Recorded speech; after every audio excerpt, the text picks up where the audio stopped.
"You have a camera in your office," the little girl whispered. "But it's not yours." Carter William froze.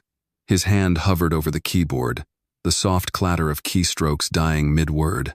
The afternoon sunlight spilled through the tall windows behind him, casting warm light over polished walnut shelves and the flickering blue of his workstation. But none of that warmth touched the space between them now, not after those words. He turned slowly, as if the air had thickened around him. Maya stood there, half hidden in the doorway, her small fingers gripping the edge of the mahogany desk like it was the only thing anchoring her. "Maya?" His voice was careful, too careful. The 9-year-old looked up at him, dark eyes wide, shoulders drawn in, and stepped closer. Her sneakers barely made a sound on the thick rug. Her voice dropped lower as she leaned in, close enough that he could feel her breath warm against his ear. "It's behind the painting," she said. "The one Miss Vanessa brought." He blinked. In the 6 months since the accident took her parent, she's brother and sister-in-law, Maya had hardly spoken more than a sentence at a time. She watched. She listened. She kept to herself like a shadow pressed against the wall. Carter had given her everything. The best schools, a private therapist, a room full of soft lights and books and gadgets. But he hadn't given her this. He hadn't earned this kind of voice from her. "What do you mean, a camera?" he asked. Maya glanced at the painting in question, a muted abstract of a city skyline, hanging just above his bookcase. It was tasteful, unobtrusive. He remembered when Vanessa had brought it over her smile as she teased him about needing a little softness in his workspace. "I saw it blink at night," Maya said, "and I scanned it. The signal doesn't match any of your devices." Carter's stomach tensed. "Scanned it?" She nodded. "I used my tablet. I ran a network trace when I couldn't sleep." He leaned back slowly in his chair, regarding her in silence. Mayatha, quiet, observant little girl who barely spoke to adults, unless Prest had just told him something no adult in his security team had picked up on. And she wasn't even supposed to be in here. "Maya, how long have you known?" "Since last week." Her voice was small but steady. "But I wasn't sure you'd believe me." Carter's throat tightened. Vanessa had hung that painting 4 weeks ago. She'd said it was a gift to celebrate his deal with Homeland Security. She'd kissed him just beneath it, whispered that she was proud of him. They'd eaten wine-poached salmon while it watched silently from the wall. He stood. With slow, deliberate steps, he crossed the room and lifted the canvas from its hooks. It came away easily, revealing smooth drywalling just below the top molding, a black circle no bigger than a pencil eraser, a lens, a hidden, live camera. His jaw locked.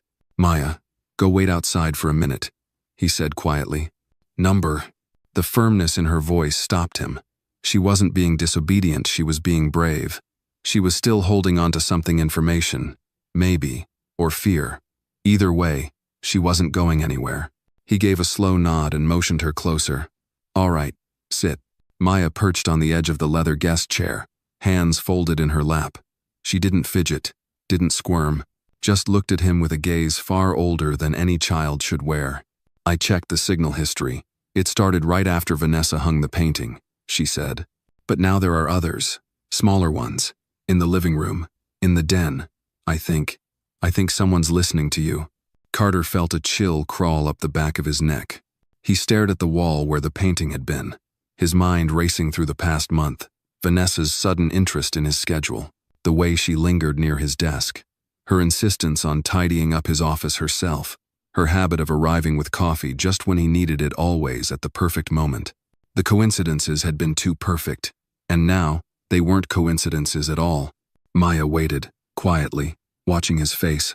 He turned to her. "You've been carrying this alone?" She nodded once. He let out a breath, long and unsteady. "I believe you," he said. She blinked. It was the first time she looked uncertain. "You do?" "I should have believed you the first time you said it." The corners of her mouth didn't move, but her shoulders softened just a little, and that said everything. Carter reached for the painting again. The camera sat embedded in the frame's curve, so small it could have been decorative. But it wasn't decorative.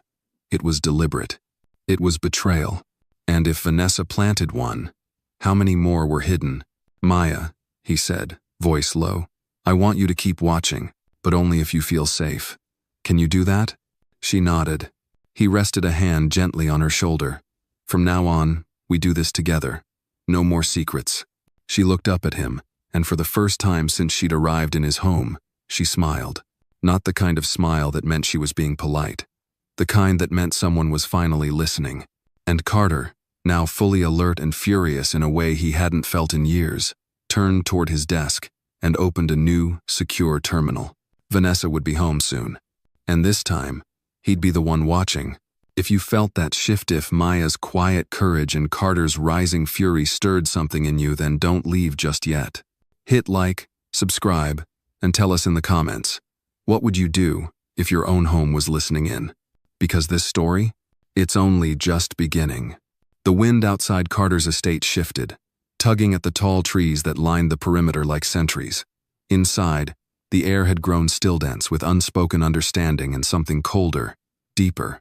The end of illusion. Vanessa would be home in 27 minutes. Carter knew this because her routine was precise.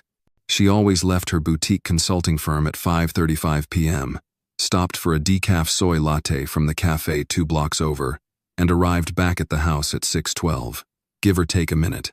She would smile, hang her coat on the antique hook she insisted on installing near the front door, and come to find him, always with a casual, "I missed you," and a kiss that tasted like lavender and control. He stared at the painting now resting on the floor, frame slightly cracked from where he had wrenched it down. The camera lens stared back at him, lifeless yet damning. Maya sat on the far end of the couch, her legs tucked under her, tablet open in her lap. Her tiny fingers swiped quickly across the screen, bringing up signals Carter's system hadn't flagged. Not once. "How many?" he asked without looking up. "5 that don't belong," she replied. "2 in your office, 1 in the living room, 1 in the guest bedroom, and," she hesitated, "1 in your master suite." Carter inhaled slowly through his nose. It wasn't anger, not yet. Anger was still an emotional luxury. This was calculation, cool and precise. "You've seen them all transmitting?" "Yes. I mapped their activity. Most of them are quiet during the day, but between midnight and 4 a.m., they all go active for short bursts. Which means someone's collecting data in intervals," Carter muttered. "Batch transmitting, trying to stay off grid crawlers." He rubbed a hand over his jaw. That kind of protocol wasn't amateur work. This wasn't some private eye hired by a jealous ex or a tabloid leak. This was targeted, high-level surveillance, the kind he'd designed his entire company to prevent. And it was happening under his roof. He rose from the desk and crossed to the tall oak cabinet on the wall. With a flick of his fingerprint and a silent swipe on the keypad, the panel slid open to reveal a matte black server tower humming gently against the wood. He pulled a secondary cable, connecting Maya's tablet directly into the diagnostic port. "You're in," he said. Maya looked up, startled. "You're giving me access?" "I trust you," he replied. "Apparently more than I trust my own damn firewall." Her eyes widened. But she didn't smile this time. She just nodded and got to work. While she traced signal paths through layers of digital noise, Carter moved back to his desk and accessed the central security dashboard. Every camera, every mic, every access log since the system's installation came up like a digital nervous system. Vanessa had access limited, of course, but that hadn't stopped her from supplementing it. He flipped through motion logs. Several entries stood out, movements triggered in rooms no one should have entered. Guest bedroom on Wednesday, living room at 3 a.m. last Sunday, and 1 log with no source signature at all. Blank. Whoever had placed these devices didn't just want to spy on him. They wanted to do it without leaving fingerprints. A knock at the door startled both of them. "Josephine." Carter exhaled and opened the door to his longtime housekeeper and family friend. Her silver-gray bun was tight, her pressed blouse spotless, but her eyes narrowed immediately when she saw his face. "Something's wrong," she said, not asking. "Yes," Carter replied. He gestured for her to come inside and quietly closed the door behind her. Maya didn't even look up as Josephine entered. She was too deep in code, face aglow with reflected blue light.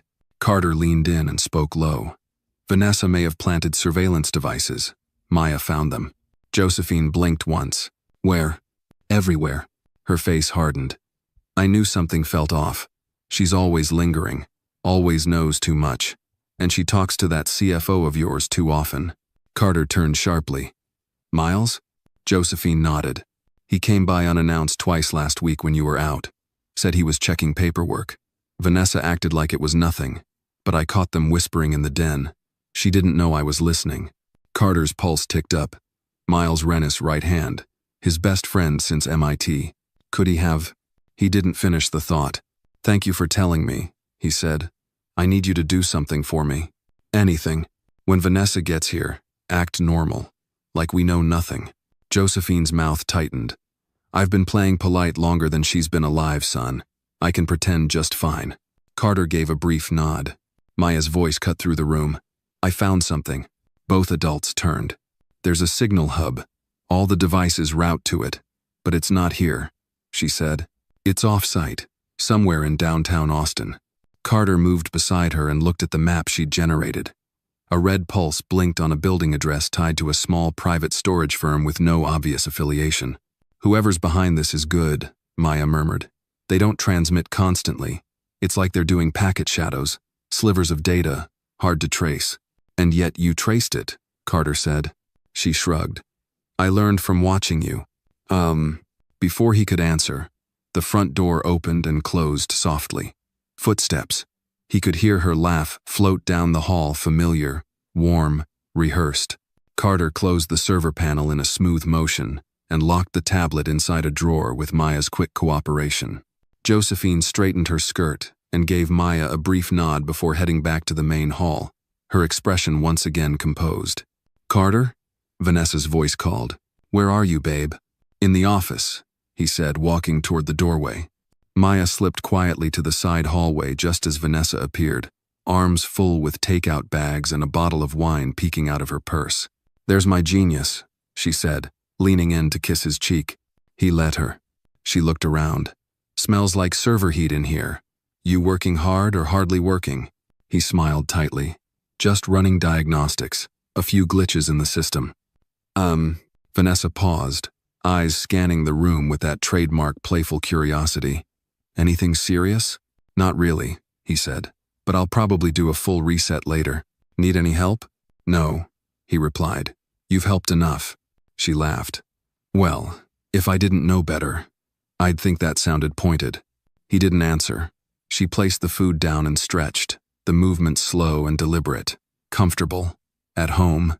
Tout confortable. He watched her for another long beat, noticing the way she slid her hand along the edge of his desk right above the drawer that now held the only thing she didn't want him to see. "We should eat before it gets cold," she said, turning. "I'll be out in a bit," he replied. She blew him a kiss and walked off, humming a tune that didn't reach her eyes. When the door closed behind her, Carter sat down slowly and pressed his hands together. His temple throbbed. He didn't want this to be true, but it was. He could feel it beneath her affection, her perfect timing, her feigned sweetness. She was watching him, using him, and she wasn't working alone. Behind him, Maya stepped out of the shadowed hallway. "Uncle Carter?" she asked. He turned. "Can I help with the reset later?" He stared at her for a moment, then nodded. "You already are." The house had gone still again, the kind of quiet that only came after a storm or just before one. Carter sat in the darkened office long after Vanessa had gone upstairs for her nightly bath. The scent of her lavender body oil still lingered faintly in the air, as if even her presence left strategic residue. The wine had remained untouched on the kitchen counter. The food she brought had gone cold. Neither he nor Maya had the appetite to eat after what they knew now, and what they still didn't. Maya sat cross-legged on the floor by the server cabinet, a blanket wrapped around her small shoulders, the glow of a secondary monitor reflecting off her round glasses. Her fingers flew over the keyboard, silent and focused, analyzing packets Carter wouldn't have expected even a junior engineer to notice. At some point, Josephine brought them both mugs of hot chamomile tea. She didn't ask questions. She didn't need to. The look she gave Carter as she closed the office door said more than words. "I've seen women like her before. You're not crazy. Keep going." Carter leaned back in his chair and studied the ceiling. He'd been trained to detect patterns, dissect threats, build defenses tighter than a nuclear vault, and still, Vanessa had gotten through. She had used him. Used this home. Used Maya. He clenched his fists. "Got something," Maya said, her voice low, but charged with energy. He wheeled his chair over beside her. "Show me." I mapped her cloud activity. Not her personal account, she's too smart for that. But the devices she planted are syncing to a private server, hosted offshore, masked behind a shell company in the Caymans. Maya clicked through tabs. Here's the IP trace. I ran it against known activity logs. She brought up a dataset Carter knew well. Prototype access logs from his own system blueprints, algorithm test results, beta encryption routines. This is yours, she said. And this, she tapped another tab, is where it ends up. Carter stared at the second screen. He recognized the formatting. It was Orion Tech's system interface. Proprietary, internal, confidential. The watermark in the corner was unmistakable. Vanessa wasn't freelancing. She was an agent, a corporate spy. She was working for his greatest competitor. How the hell, he muttered. I built firewalls to stop nation-states. And she? Maya glanced up, her voice quieter. She got in because you trusted her, not because she outcoded you. Carter didn't respond. The truth sat heavy in his chest. She was right. The breach hadn't come through the network. It had come through the heart. Is Miles involved? He asked, almost afraid of the answer. Maya hesitated, then pulled up a video file.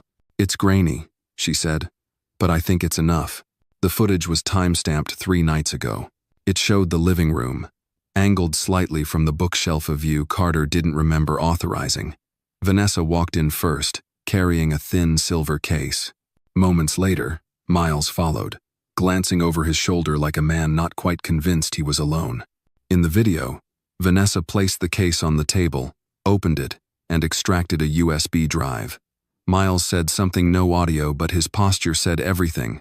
Confident, familiar, impatient. She handed him the drive, and he nodded before tucking it into his blazer. Then they embraced. Not like friends. Like co-conspirators. Carter leaned back, swallowing hard. I need air, he said. He stepped out onto the back deck, the cold biting more than he expected. The sky was clear stars cutting through the dark like sharpened pins.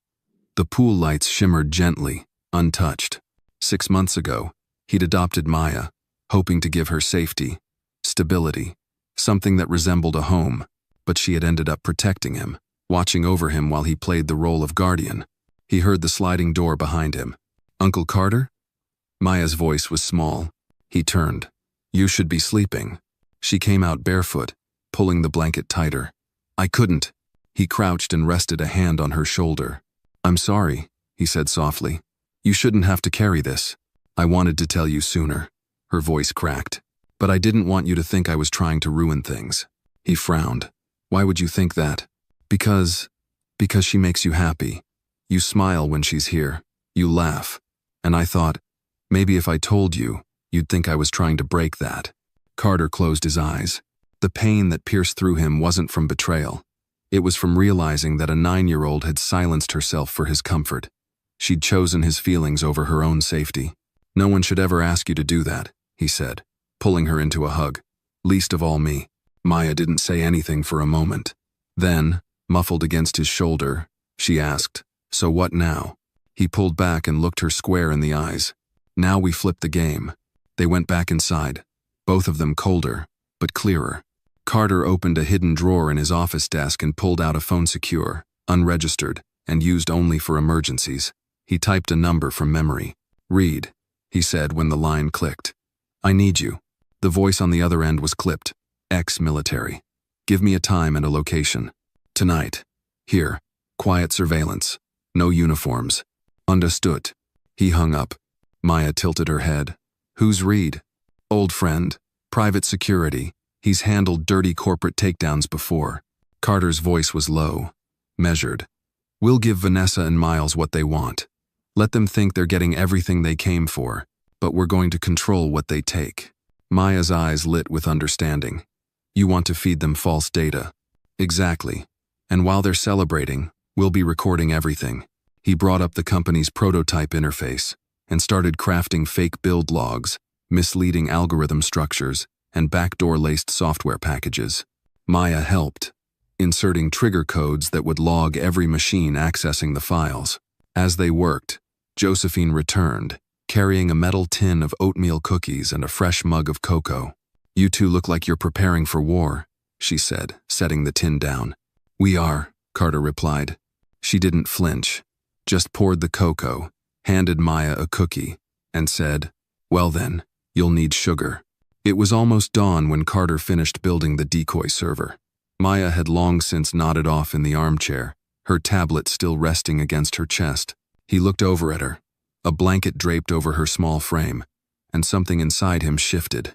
This wasn't just about stopping Vanessa or protecting trade secrets.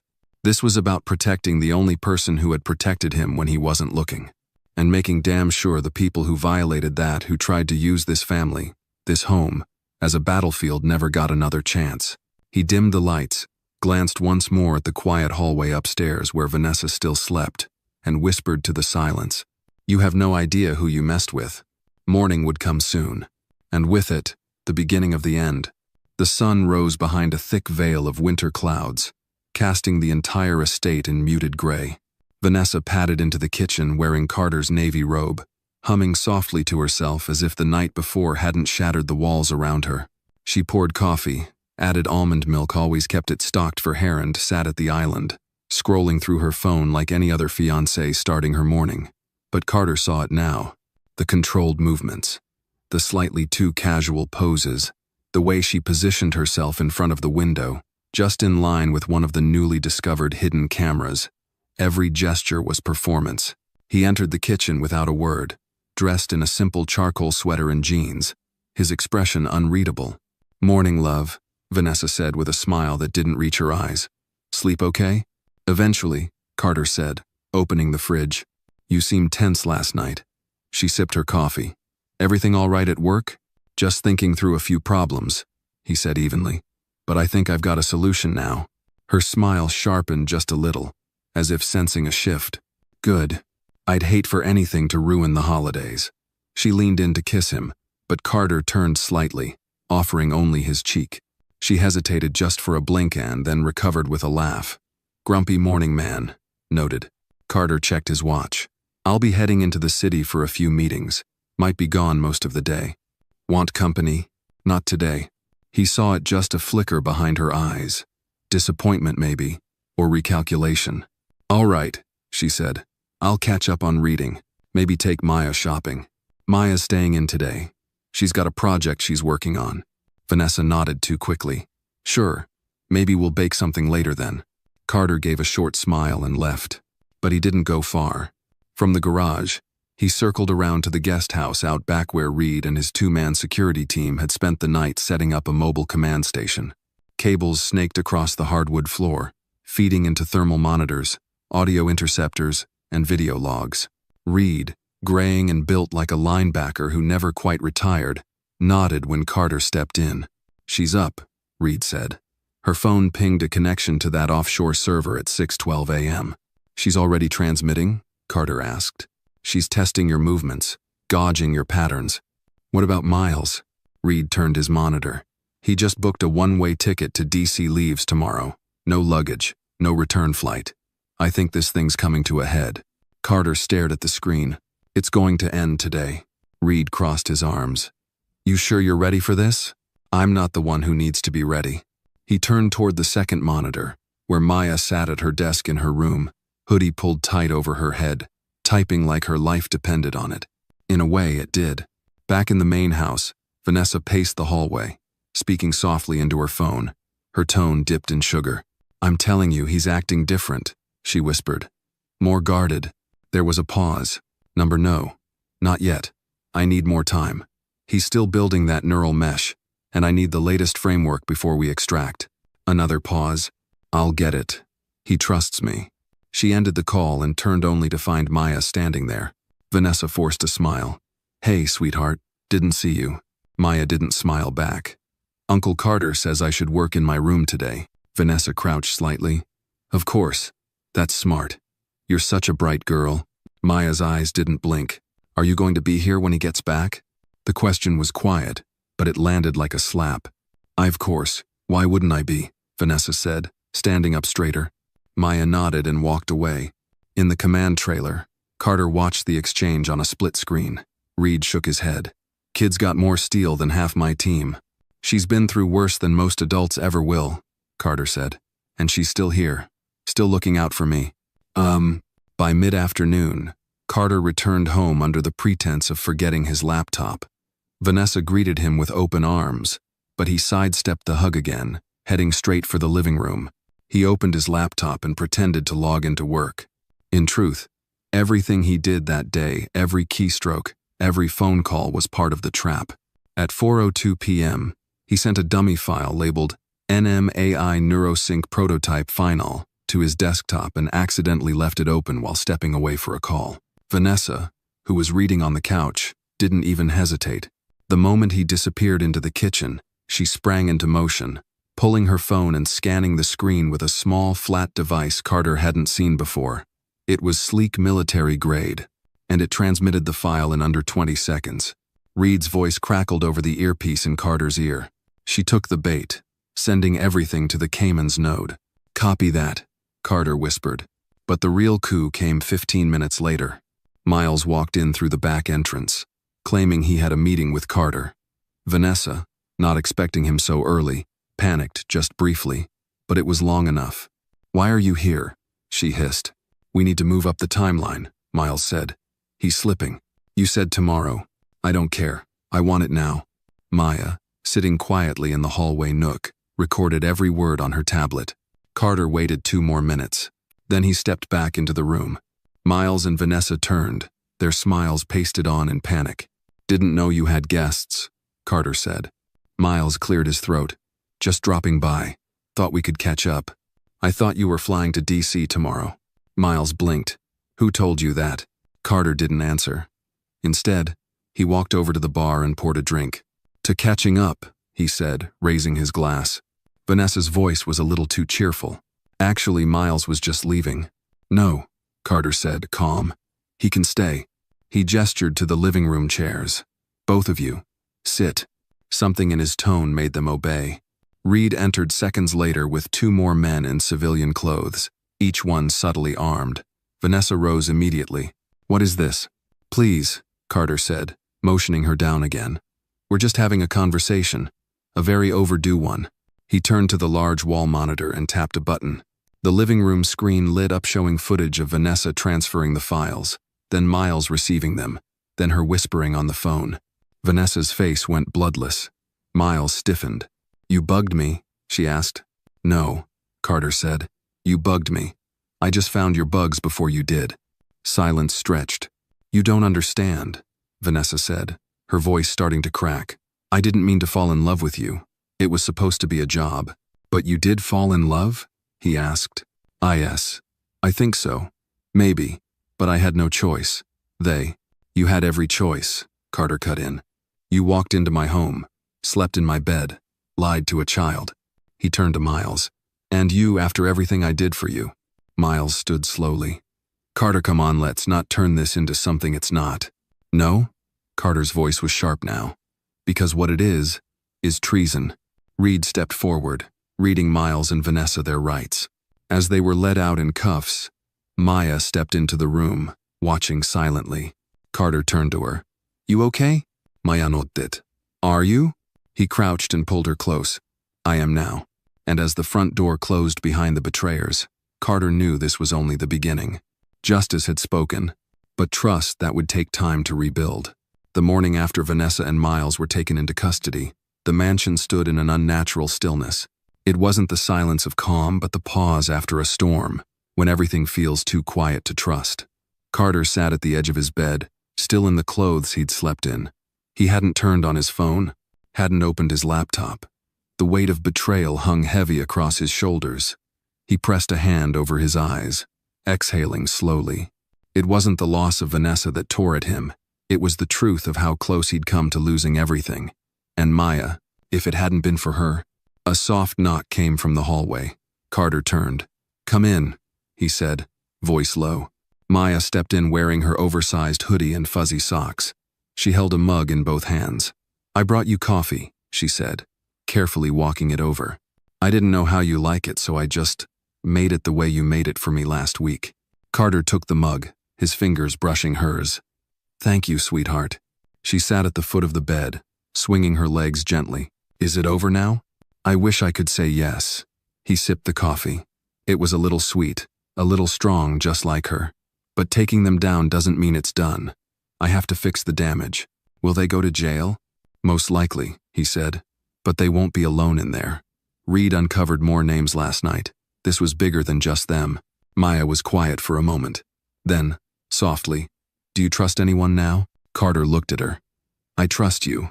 That answer made her lips pull into a tiny smile. Downstairs, Reed was already setting up the next phase. The mobile unit was replaced by a secure server, air-gapped from all external networks. He nodded when Carter entered the study. "I've been up since 4 a.m., Reed grunted. "Got 3 forensic analysts combing through the data we intercepted. Turns out Miles was just the tip of the iceberg. Who's deeper? Board members, one of the VPs in R&D, hell, even a guy in accounting flagged." Carter paced. "How did this happen under my nose? Because you trusted them to do their jobs. And because they never moved against you directly until her." Carter clenched his jaw. "She knew everything about my life. Everything." Reed tapped the files. "That's what made her valuable. They studied you like a blueprint. Your patterns, your habits, even your emotional triggers. Hell, they probably knew your favorite jazz artist before she ever shook your hand." There was a pause. "They played a long game," Carter muttered. "Yeah," Reed said. "But they lost." At lunch, Carter took Maya out to a small cafe in Midtown, an old diner with red vinyl booths and chipped mugs, a place he hadn't been in years. A quiet return to the familiar. The waitress, a woman in her 60s named Bernice, recognized him instantly. "Well, if it isn't Mr. William," she exclaimed, nearly dropping her pad. "Been what in years?" "Something like that," Carter said, his smile warming slightly. "And this is Maya." Maya extended a hand politely. "Nice to meet you." Bernice beamed. "Oh, she's got manners. I like her already." As they sat and ordered pancakes and eggs, Carter leaned across the table. "Why didn't you tell me about the camera the moment you saw it?" Maya stirred syrup into her milk. "I didn't want to sound crazy. I thought maybe it was for security. Then I watched Vanessa, and the way she'd always stand in certain spots, like she was being watched. Or performing. You saw what I didn't." "I don't know if I saw it. I just felt something was wrong. Like how you know when a song's off key, even if you don't know music." Carter nodded, impressed. "That instinct? Don't ever ignore it." Later that afternoon, back at the estate, Reed summoned Carter into the library. He stood beside a corkboard filled with printed emails, call logs, photos, maps. "We need to talk about New York," Reed said grimly. Carter stepped closer. "What happened?" "We traced the financial channels. One of your subsidiaries, Glasstech Labsha's, been funneling data through a shell company registered out of Brooklyn. And guess who signed the merger forms last spring?" Carter didn't have to ask. "Vanessa. Right before you proposed. Right before she started pushing you to expand into East Coast data integration. It was a setup from the beginning." Carter's hands balled into fists. "What do we do?" he asked. "We go to the source, quietly. No press, no announcements. We fly out tonight." Carter glanced toward the hallway, where Maya's laughter echoed faintly from the sunroom. "She comes with us." Reed raised a brow. "To New York? She's already been in the middle of this, and I trust her. Plus, I don't want her out of my sight again." They flew out that evening on Carter's private jet. Maya curled up beside him, headphones on, watching Hidden Figures. Carter glanced down at her every so often, the soft blue glow of the screen lighting up her small face. She had no idea how much she'd changed his life in just a week. In New York, they checked into a discreet boutique hotel near Soho. No staff recognized them. No headlines followed. The next morning, Carter and Reed made their way to a warehouse district on the East River. Glasstech's branch office stood sandwiched between an import company and a nondescript storage facility. From the outside, it looked like any startup satellite. But inside rows of black servers, blinking red and green, told a different story. "This place doesn't just duplicate files," Reed whispered. "It replicates entire networks. It's a ghost image of your company's mainframe." Carter's stomach dropped. "They weren't stealing pieces of your data," Reed said. "They were building their own version of it, preparing to replace you." A man in a crisp suit stepped into the room. "Mr. William, didn't expect you so soon." Carter turned. "Who are you?" "Name's Eric Vaughn. I'm the acting director here. Or, I was." "Cut the polite act," Carter said. We've traced your payments. We know about the offshore links. This place exists to dismantle everything I built. Eric's smirk dropped. You're too late. I don't think so, Reed said, tossing a folder onto the nearest desk. Signed confession from Vanessa Lane, backed by 2 terabytes of server data. It's enough to bury this place. Eric's eyes flicked to the folder, then to Carter. You're bluffing. Carter stepped forward, voice low. I'm not the man who builds a billion-dollar company and doesn't know how to protect it. You took my trust. You twisted it. And now, you'll watch it come down. As they left the building, federal agents arrived in unmarked SUVs.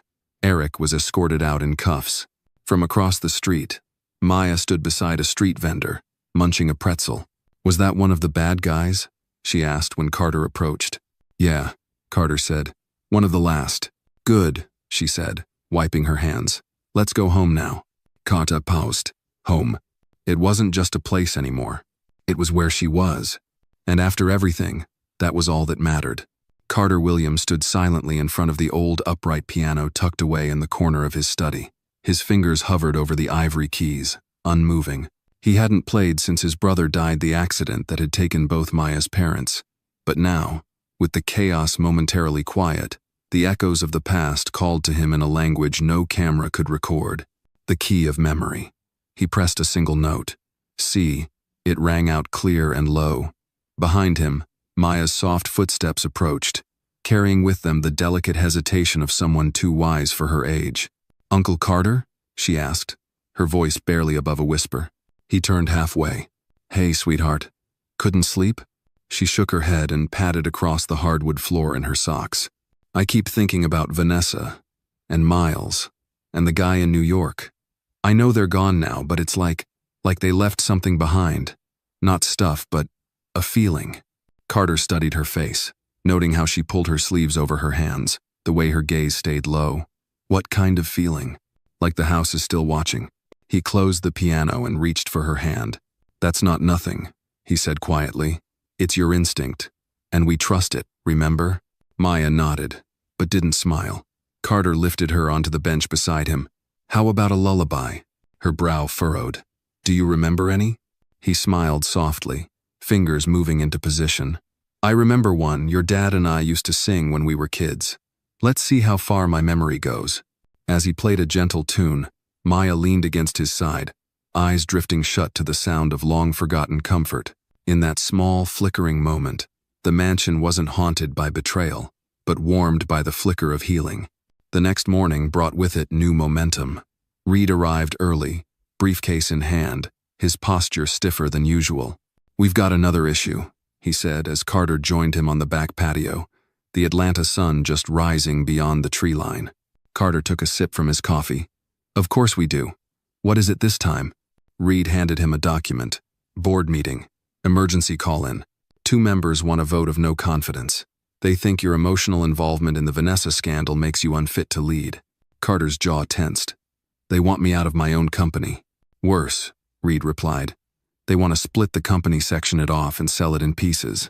Easier for shareholders to manage, harder to trace liabilities. Who's pushing it? Elliot Green and Tabitha Claymore. Old money, no loyalty. Vanessa gave them a reason. Carter paced the length of the patio, staring out at the morning mist curling across the lawn. If they think I'll go quietly, they haven't been paying attention. Reed opened his laptop. I pulled up their history. Claymore has financial ties to the very hedge fund that backed the dummy shell in Brooklyn. She's not just scared of liability, she's covering her own involvement. Carter leaned over the table. Then we expose her. Not yet. We don't have enough to make it stick in court. I don't need court, Carter said, eyes narrowing. I need clarity. Get me everything. I want to look her in the eye when I burn her bridges. Later that afternoon, Maya helped rearrange the photo wall in the hallway. She held up a framed picture of her parents, the one taken at Lake Lanier 2 summers ago. The sun had lit her mother's curls like wildfire, and her dad's arm had been slung proudly around her. Carter stepped in, pausing at the sight. That was a good day, he said. Yeah, Maya whispered. They said I swam like a fish, but I hated the lake water. He smiled, and together they hung the frame near the center. surrounded by older black and white photos of Carter's parents and uncles. "Why do people do bad things, Uncle Carter?" Maya asked suddenly. "Even when they already have everything?"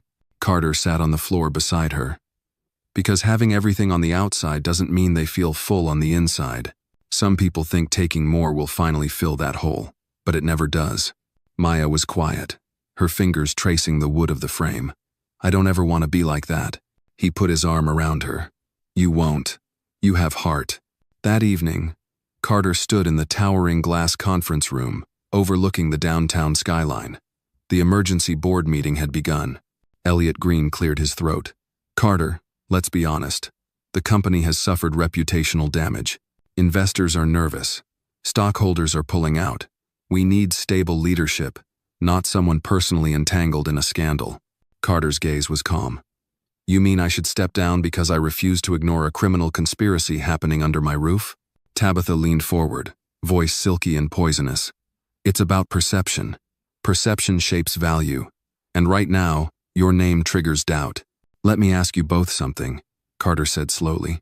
"Do you think it's coincidence that the woman who sabotaged my company also happened to push for policies you both financially benefited from?" Elliot stiffened. "Be careful, Carter." "I'm done being careful," he replied. "You pushed this meeting under emergency protocol, so let's treat it like an emergency. I propose an open audit of every board member's financial history over the last 2 years, including offshore transactions." Tabitha's eyes narrowed. "You wouldn't dare." Oh, I would," he said. "And I've already started." He gestured to the door. Reed stepped in, holding a thick folder. "Forensic accounting," Carter said. "Care to take a look?" The room went quiet as Reed distributed copies. Pages rustled, tension crackled. Elliot was the first to speak. "You don't have the authority." "I own the authority," Carter cut in. "And anyone who doesn't want to answer for their part can walk out now." Nobody moved. "Thought so," he said. Later that night, Carter sat alone in the living room, a fire crackling softly. He should have felt victorious, but instead he felt tired, not defeated, just worn in a deeper way, like something inside him had been cracked open and hadn't quite healed. Maya crept in, a blanket wrapped around her shoulders. "Did you win?" she asked. He nodded slowly. "We stopped them. For now." She crawled onto the couch beside him. "Then why do you look sad?" He paused. "Because it never should have gotten this far. I kept thinking I could outwork betrayal. But the truth is, sometimes, the people closest to you don't want to be saved. They just want to win." Maya leaned her head against his arm. "You still have me." Carter smiled. "That's the only win I really care about." And in that moment, the fire, the silence, the echo of a piano key pressed hours ago, it all wrapped around them like the closing of a wound. Not healed, but finally beginning to close. The following morning, the air in the William estate felt oddly lighter, like something poisonous had finally been exhaled. But Carter William knew better than to let relief dull his vigilance. Betrayal didn't vanish, it retreated, regrouped, and re-emerged smarter. And in this case, he hadn't yet touched the center of the rot. Vanessa was still out there, and she knew he knew. Downstairs, in the sunlit kitchen, Maya was making toast. She wore one of Carter's old t-shirts, trailing just past her knees, and her hair was in its usual morning mess of tight, frizzy curls. "You look like you didn't sleep," she said, not looking up. Carter poured himself coffee. "Didn't. Too much thinking." Maya handed him a slice of toast. "That's how you get those lines in your forehead." He chuckled, a soft, tired sound. "You mean the ones that make me look wise and mysterious?" "I mean the ones that make you look worried and old," she said, finally smiling. He took the toast and ruffled her hair. "You're cruel in the mornings." "No, just honest," she replied, hopping up onto a bar stool. Then, quieter, "Are you going after her?" Carter paused. He didn't need to ask who her was. "Yes," he said finally, "but not the way you think. I need proof, Maya. Not revenge, not emotion, something undeniable, something that ends this." Maya nodded slowly, expression thoughtful. "Then you need help." Carter raised an eyebrow. "You volunteering?" She nodded. "I've been thinking about that camera, and the closet next to your office." He looked at her sharply. "What about it?" "I heard something once, like clicking, It was late, and I couldn't sleep. I thought maybe you were just watching something, but maybe it was more. Carter leaned in. You think the closet's the entry point? I think someone used it. Maybe to change the battery, or to check recordings. That was enough. 10 minutes later, they stood together outside the closet door. Carter had Reed meet them there with a discreet security tech named Owen Young. Quiet, brilliant, and absolutely loyal. Owen swept the area with a detection wand. It gave a soft beep near the crown molding above the doorframe. There, he said. Infrared line was broken. That's likely the receiver point. He climbed a small ladder and opened the paneling. Inside, tucked behind insulation and nearly invisible without close inspection, was a black signal booster the size of a deck of cards. Carter took it and turned it over. No manufacturer logo. No ID tag. Owen ran a quick scan. Encrypted broadcast. Frequency hopping every 3 seconds. It's not Wi-Fi based. Military-grade RF. Carter's jaw tightened. Vanessa didn't just want to spy on Mesh, wanted it to be untraceable. Reed frowned, which means she wasn't working alone. No regular private investigator sets up gear like this. Carter nodded. Call in Leon. Reed blinked. Leon? I know we haven't talked in years, Carter said, but I trust him. He's the only one who's ever done what I'm about to ask. An hour later, Leon Barksdale walked into the estate. He was a thick, no-nonsense man in his 50s, bald with deep lines around his eyes and a bullet scar visible above his collarbone. Been a long time, Carter, he said, shaking his hand firmly. Not long enough, Carter replied. But I need your help. Leon smiled faintly. When you left the agency, you said you'd never pull favors. You said you were done. I lied, Carter said simply. They went after my family. Leon's smile disappeared. Okay, tell me everything. They sat down in the study with the recovered signal booster and the schematics of Carter's office layout. Owen walked Leon through the tech setup. Leon listened, silent, then stood. She's ex-military. Special intel or mercenary. For hire, maybe both. She's not after your money. She's after your assets, patents, proprietary code. Something that's not in public IPO filings. Carter nodded grimly. She asked about Project Halcyon 2 weeks ago. Just casually. At the time, I didn't think anything of it. Leon looked up sharply. You never filed the Halcyon Core AI source with the patent office, right? Number. It's on a closed offline mainframe in the server room. Only Reed and I have the access code. Leon shook his head. Then she's not just spying. She's preparing for theft. Or worse. Reed stepped forward. What do we do? Leon's answer was immediate. Set the trap. That night, Carter invited Vanessa back to the estate. She hadn't expected Ide could see it in her stiff posture and her overly bright smile as she stepped through the door wearing a navy silk dress and heels that whispered power. I thought you needed space, she said, her voice dripping concern. I did. I thought a lot, Carter said evenly. About everything. About us. He poured her wine, watched her watch him. Behind his eyes, the plan was already in motion. Maya was safely with a neighbor, and every corner of the estate was under silent surveillance. Leon's team had set it up with surgical precision. They sat by the fire, talked about nothing. Music, art, New York. She softened visibly, laughing like old times, and Carter let her. He leaned in closer. Her hand slid over his. Then he said quietly, Do you ever wonder what trust sounds like? She blinked. What? He smiled faintly. It sounds like silence.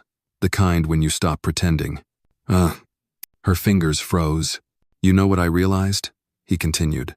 I always wondered why you never asked about Halcyon again. Then I realized you already knew everything you needed. Vanessa's eyes flickered. You thought you were smart, Carter said, voice low now. And you were. But you forgot the one thing about me you couldn't manipulate.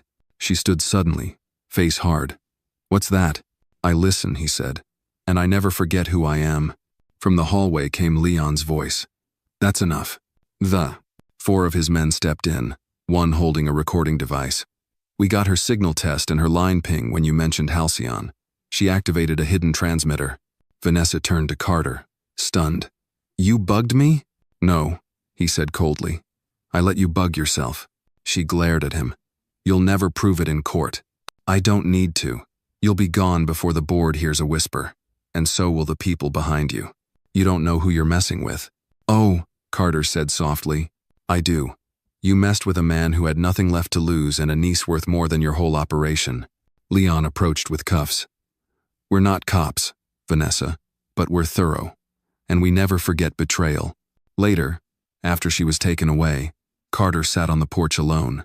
The night was thick with cicadas and old regrets. Then the door creaked, and Maya appeared. She's gone? Maya asked. Yes. Forever? I hope so. Maya sat beside him, pulling her knees to her chest. I'm proud of you. Has smiled. I didn't do it alone. She looked up at him, eyes serious. We make a good team, Uncle Carter.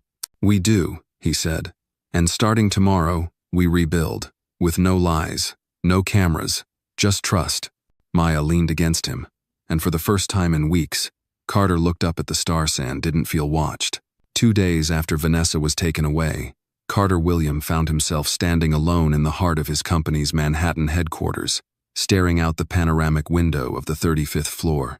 From up here, the city pulsed with indifference horns blaring, lights flickering, people rushing Gand. None of them had any idea what had nearly been stolen from them, or from him. He sipped black coffee as the boardroom behind him filled slowly with voices. Reed entered first, carrying 2 sealed folders. Then came Ellen, the COO. Then Marcus Tran, lead counsel. One by one, each executive arrived, their movements slightly cautious. They'd all heard whispers about Carter's fiancée, about the investigation, about the hidden camera and betrayal, but none of them knew the full truth. Yet, Carter turned. Let's begin. The hum in the room died instantly. Everyone sat, eyes on him. I called this emergency meeting, Carter said, because what almost happened to this company is a direct result of what we've failed to pay attention to, trust. He paused, letting the word hang. For months, a leak of classified architecture, mostly code frameworks, and proprietary infrastructure has been quietly bleeding out. We didn't see it because it wasn't financial, it wasn't loud, but it was lethal. He paced slowly, the rhythm of his voice unwavering. The breach came from inside, and it wasn't an intern or a subcontractor. It was someone with full access, someone I trusted. Murmurs, frowns, eyebrows raised. Reed handed Carter the folder. He opened it, revealing internal security reports stamped with timestamps, signal analysis, and recovered transmissions. Carter let the silence do the weightlifting before continuing. Vanessa was part of a multi-corporate espionage ring targeting Halcyon's core algorithm. Their intention wasn't just to steal it, but to discredit us in the process, releasing a compromised version under another firm's name, claiming we copied them. Ellen gasped softly. That would have destroyed our IPO. Exactly, Carter said. It nearly did, but we caught it in time. Reed passed around copies of the sanitized summary. No names, just enough to show the technical breach and how it was intercepted. Carter watched them read. Their expressions shifted: shock, unease, finally something close to admiration. We neutralized the threat, Carter said. But this wasn't just about one person. This was about how easily someone can infiltrate when we assume intentions without verification. So from today forward, there will be changes. He looked at each face in the room. A full internal audit will be conducted. All senior-level staff, myself included, will undergo a complete background and communications security review, and I'm appointing a new internal ethics and counterintelligence advisor. Ellen leaned forward. May I ask who? Carter smiled. Leon Barksdale. There was a long pause. Then Reed nodded. Good call. Carter sat. This isn't about paranoia. It's about clarity. We don't operate in the world we grew up in. We operate in a world where trust is currency, and we just got robbed. Later that afternoon, Carter stepped into a modest neighborhood cafe in Brooklyn. It wasn't fancy, but the coffee was strong, and the owner, a retired Navy vet named Hankelways, had a jazz record playing in the background. The bells above the door jingled, and Carter spotted Maya at a corner booth with 2 cocoa cups and a sketch pad spread out. She looked up and grinned. You're late. I'm dramatic, he said, slipping into the seat across from her. Big difference. Maya sipped her cocoa. Did they believe you? They had no choice. I gave them the truth. She nodded, then tapped her pencil against the paper. I've been thinking. That always leads to something expensive. She ignored him. You should start something. I already started a company. No, I mean something. For people like us, like a scholarship fund, or a trust. For kids who lose their parents but are still smart, still have something to give. Carter blinked. That's oddly specific. She met his gaze. I'm oddly specific. He reached across the table, tapping the sketchpad. What's that? She flipped it around. It was a logoro, but clear. A stylized W with wings, wrapped around a tiny figure holding a book. It's called the Maya Initiative, she said, matter of fact. It'll help kids in memory of the ones who didn't get a second chance. Carter swallowed, caught off guard by the lump rising in his throat. You thought all that by yourself? She shrugged. You always say pain should pay rent, so let's charge it something. He reached into his jacket and pulled out a checkbook. You design the program. I'll fund the first $1 million. Maya's eyes went wide. $1 million? You're my partner now, remember? Her smile could have lit the whole street. That night, Carter stood in the hallway outside Maya's bedroom. Her door was cracked open. He watched her for a moment lying on her stomach, still sketching, humming to herself. She looked safe. He walked back to his study and sat at the desk. This time, there were no cameras, no lies. He pulled a small voice recorder from the drawer, pressed record. My name is Carter William, and today, I want to remember this feeling. Not the fear, not the betrayal, but this moment where I still have something worth protecting. He paused. Vanessa was never just a spy. She was a reflection of what happens when you stop asking questions, when love gets lazy, when instincts get silenced. I won't let that happen again. He clicked the device off. His phone buzzed. A message from Leon. We traced the data path. There's more. She was working with someone inside Halcyon. Carter leaned back in the chair. So it wasn't over. And maybe it never would be. But for now, he had a plan, a family, a mission. And that was enough. The next morning, Carter walked into the office with Maya beside him. She wore a small blazer over her hoodie and held a folder labeled Proposal. The receptionist smiled. Good morning, Mr. William. Carter nodded, then looked at Maya. Today, she gets her own desk. Really? Maya whispered. Carter grinned. Let's just say this company is under new management. Carter Williams' footsteps echoed down the hallway of Halcyon's cybersecurity division, a floor that most executives rarely visited unless something had gone terribly wrong or needed to be silenced quickly. Today, it was neither. Today, it was a preemptive move. The kind you make when you finally realize you're not just running a business, you're guarding a legacy. At the end of the corridor stood Leon Barksdale, arms crossed, waiting with his usual steel-eyed focus. Behind him, a new private server room had been secured triple access points, facial scans, and encryption protocols so advanced that even the NSA would blink twice. Maya called it the Vault, and it stuck. You ready? Leon asked without a greeting. As ready as you ever are when you're about to crack open the devil's inbox, Carter replied. Leon motioned toward the glass door. We decrypted her outgoing data. Vanessa wasn't just working for a competitor, she was building a network inside Halcyon. Employees we trusted, vendors, even one of the assistant project managers. Carter's jaw clenched. So she didn't just come for me. She came for the whole foundation.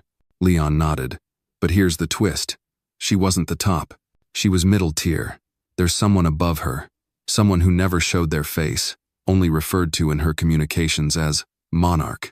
Carter exhaled, long and slow. You're telling me the person who orchestrated this entire scheme still hasn't shown themselves? Not yet, Leon said. But we're baiting them now. Later that afternoon, Carter returned to his office and found Maya perched at her new desk just outside his door.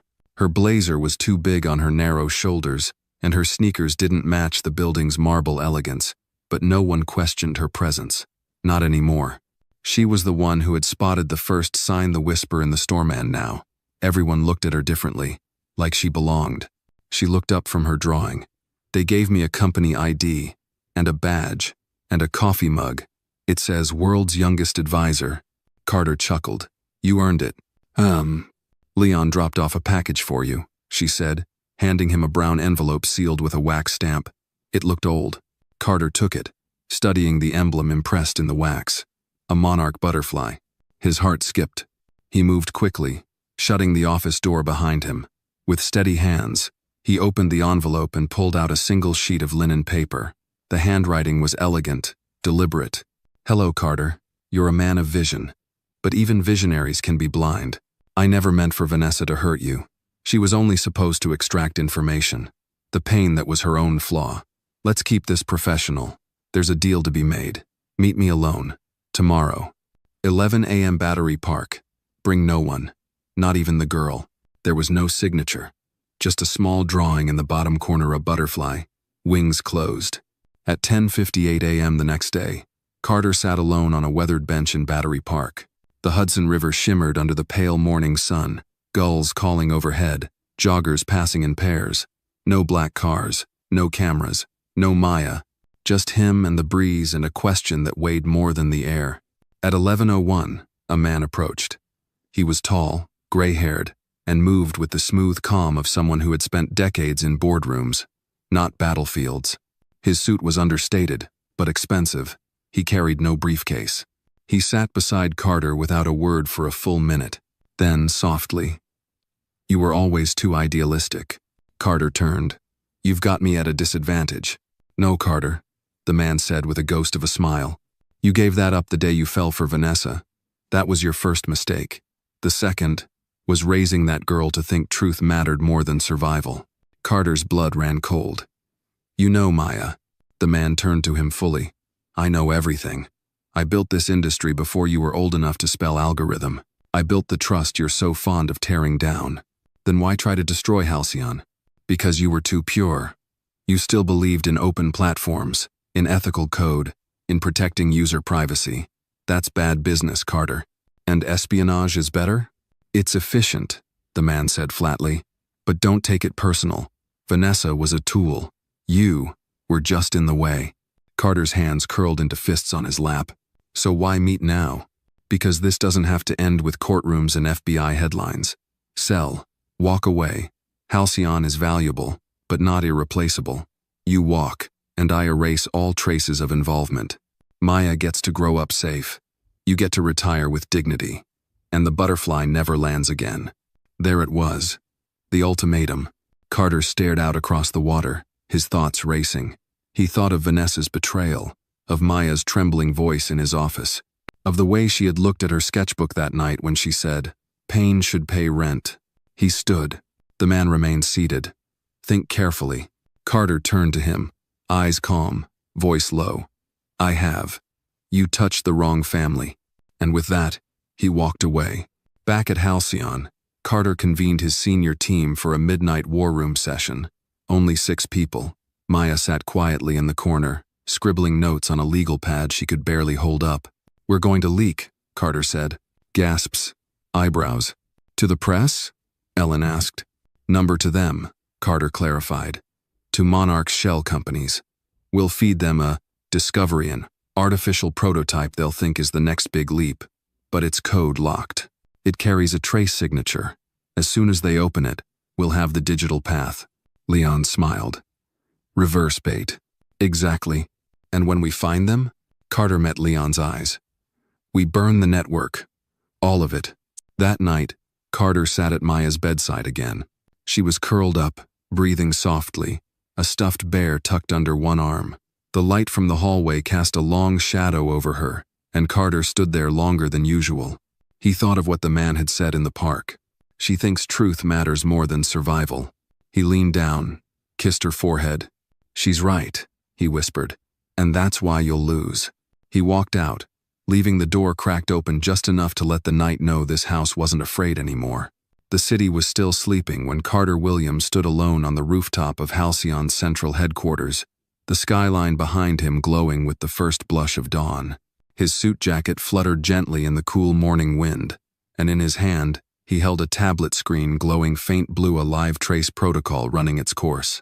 The digital bait had been sent just hours before, carefully disguised as a breakthrough in predictive AI algorithms.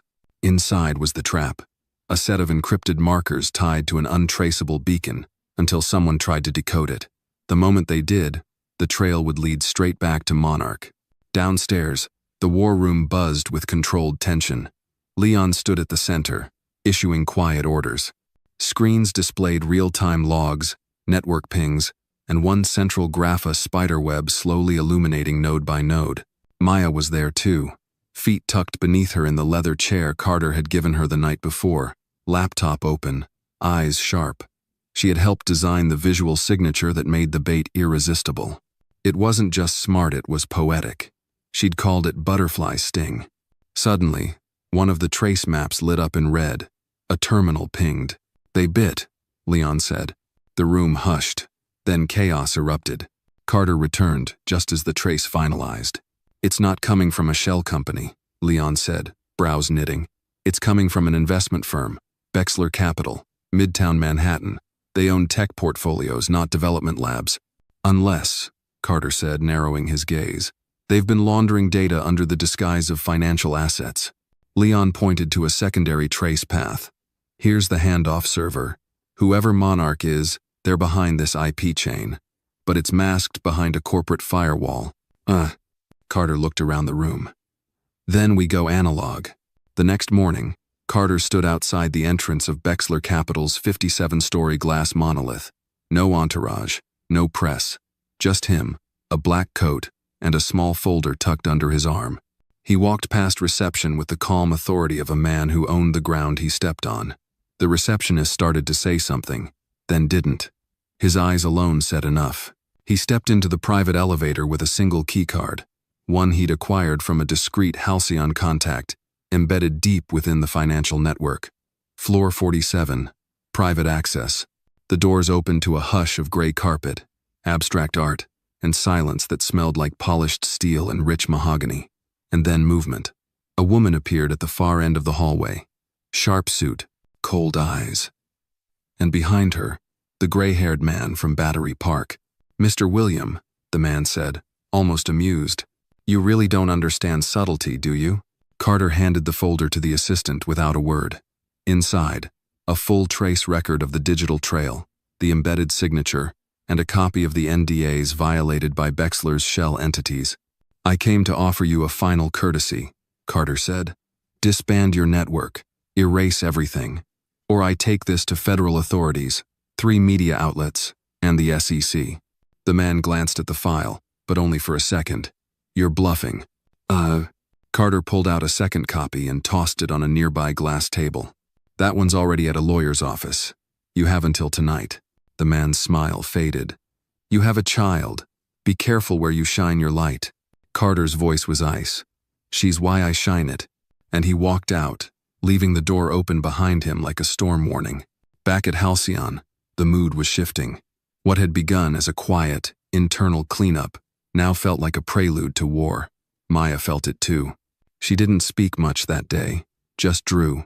Images of butterflies in dark forests, of skyscrapers with cracks, of small hands holding lanterns. Carter saw them all, and each one made him steadier. That evening, he returned home to find Vanessa's engagement ring sitting on his front porch in a small velvet box. No note, just the ring. He opened the lid slowly, staring down at the empty symbol. Then his phone vibrated. "Blocked number," he answered. "Hello, Carter." Vanessa's voice was soft, almost tender. "You're not supposed to call me." "I know, but I needed you to hear it from me. I didn't know they'd go after Maya. I swear, Carter, I thought it was just information. Clean, emotionless. You were engaged to me," he said. "That's not clean." A long pause. "I meant it, at first. Then I forgot where the lie ended and the truth began." He said nothing. "They're going to strike soon," she whispered. "They won't just try to ruin you. They'll dismantle everything. Employees, data, Maya." He clenched the phone tighter. "Why warn me?" "Because I'm not the monster they trained me to be." "Then come in. Testify." Another pause. "Goodbye, Carter." The line went dead.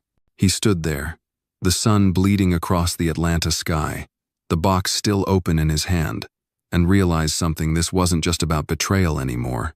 This was about legacy. And legacy, he now knew, had to be defended not with walls, but with fire. That night, Halcyon's senior team sat in the basement vault. Screens projected internal protocols. Carter stood at the head. "We go full lockdown," he said. "We secure all remote channels, disconnect all third-party apps, isolate the R&D servers, and initiate the black box protocol." "What about Maya?" Ellen asked. Carter looked at the young girl, who had quietly walked in carrying her drawing pad. "She stays close. She's not just a kid anymore. She's part of this." Maya stepped forward. "I have an idea." The room quieted. She showed them her paid-in interface map that combined data visualization with behavior prediction based on internal access anomalies. "I call it ShadowNet. If they try to move inside our system again, this will trace who's working from the inside." Leon raised a brow. "It could work." "It will," Maya said simply.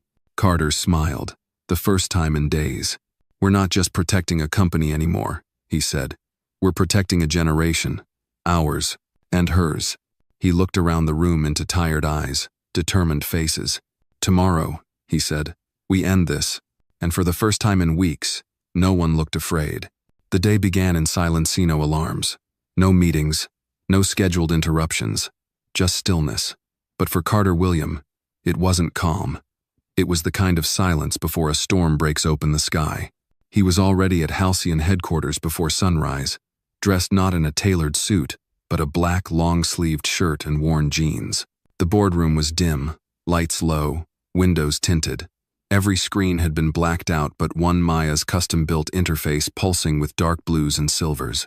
ShadowNet was live, already weaving through the company's digital corridors like a ghost in the wires.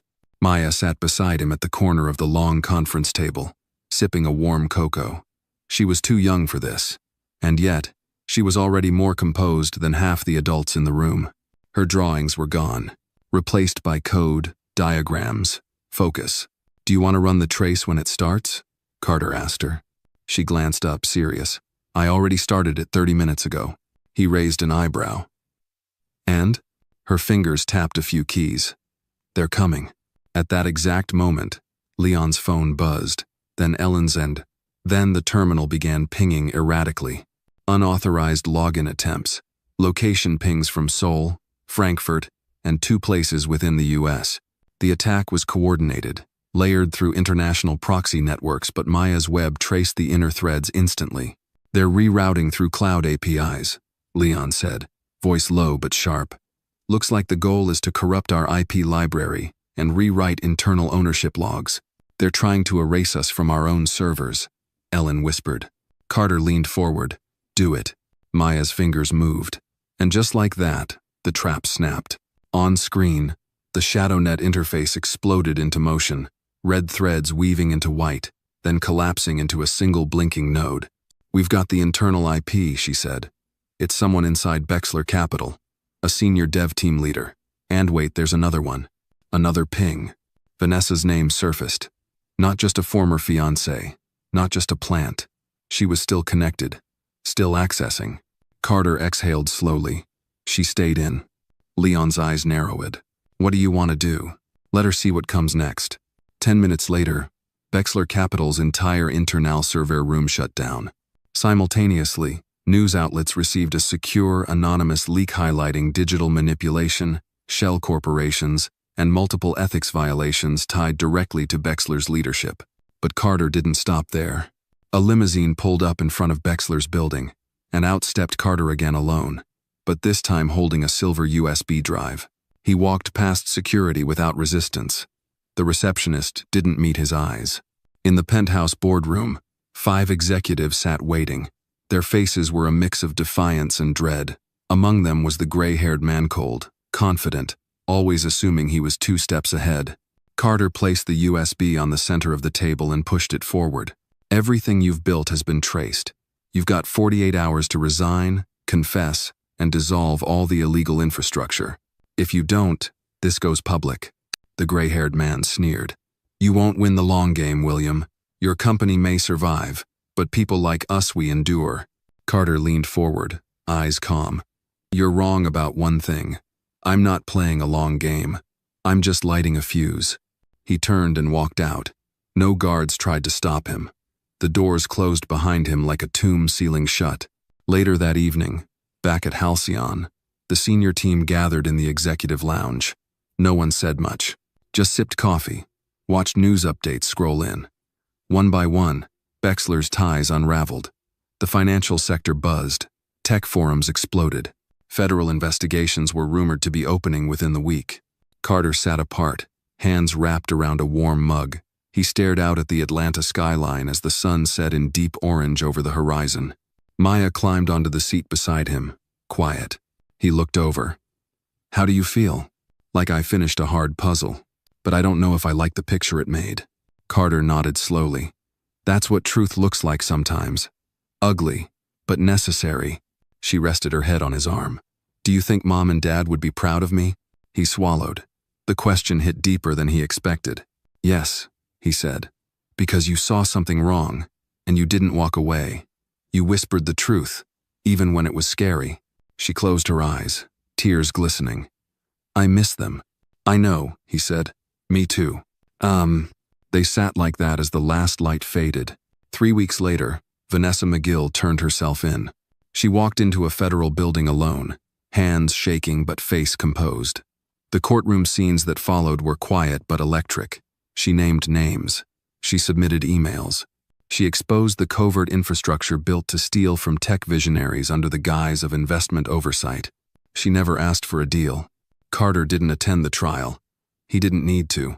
Justice, when it came, was quiet like Maya's voice had been that day in his office. Soft, real, final.